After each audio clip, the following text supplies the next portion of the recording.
Bocor, orang FPI, HTI, keceplosan, Rizik kelabakan, nasib Anies jadi taruhan. Kelompok 212 memang sangat berjasa dalam memenangkan Anies di Pilkada DKI Jakarta. Kekuatan 7 juta umat ini pun kemudian jadi legenda. Ya, legenda. Karena kita kan sebenarnya nggak gitu percaya dengan klaim jumlah 7 juta itu. Nah, mereka dengan klaim 7 juta umat itu pun merasa dirinya menjadi sebuah kekuatan politik yang besar di negara ini. Bukti kekuatan massa mereka di DKI Jakarta itu dianggap sebagai bukti paten yang bikin mereka ini bakal tak terkalahkan di dunia politik.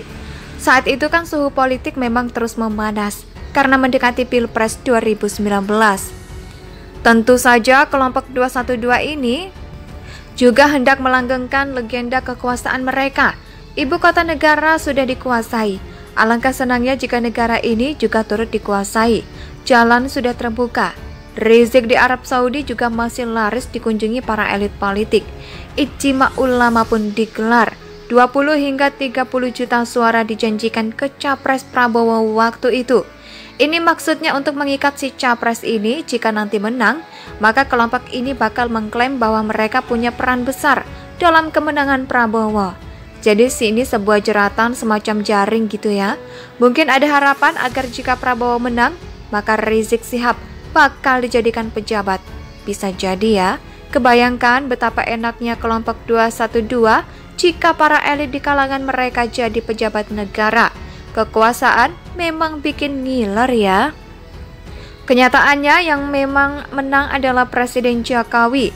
Harapan pun pupus. Legenda jadi bahan candaan publik. Ya memang ketika Rizik pulang dari Arab Saudi, masih ada ribuan kadrun yang mengeluh-elukannya. Tapi nama besar itu tidak lagi berarti. Nasibnya serupa dengan spanduk raksasanya. Dirobek-robek dan diturunkan. Lalu FPI dibubarkan. Dan Rizik akhirnya masuk penjara. Tidak ada 7 juta umat yang memprotes dengan demo besar-besaran. Yang suka demo orangnya itu-itu aja. Seperti kata Anies, ramainya di medsos saja. Seakan jutaan orang mengeluh-elukan Rizik. Padahal jumlah asli mereka ini malah menyusut. Tentu kita tahu bahwa di dalam kelompok 212 ini, selain ada ex-FPI, ada pula orang-orang HTI.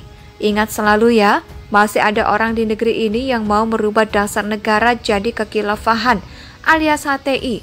Kelompok 212 menjadi satu-satunya kendaraan di mana mereka masih bisa bergerak dengan leluasa. Jadi isi kelompok 212 ini sebenarnya tidak satu jenis ya. Mereka merupakan kumpulan dari orang-orang yang punya musuh bersama. Musuhnya ya Presiden Jokowi dan rakyat yang mendukung Presiden Jokowi. Ini sesuai dengan prinsip musuh dari musuhku adalah temanku. Bagaimana nanti pembagian keuntungan jika mereka menang? Itu urusan nanti. Yang penting sekarang mereka menggalang kerjasama untuk berusaha bersama agar jumlah mereka ini banyak gitu ya.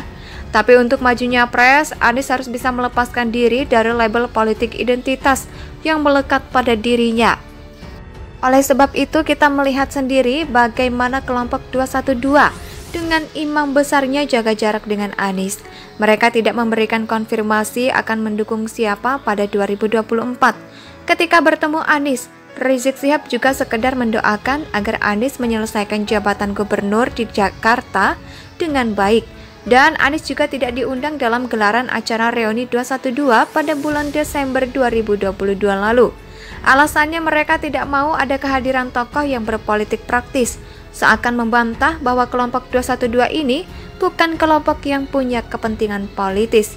Melihat rekam jejaknya menjelang Pilpres 2019 dan aksi-aksi mereka yang ujung-ujungnya mau menurunkan Presiden Jokowi, siapa gitu yang percaya?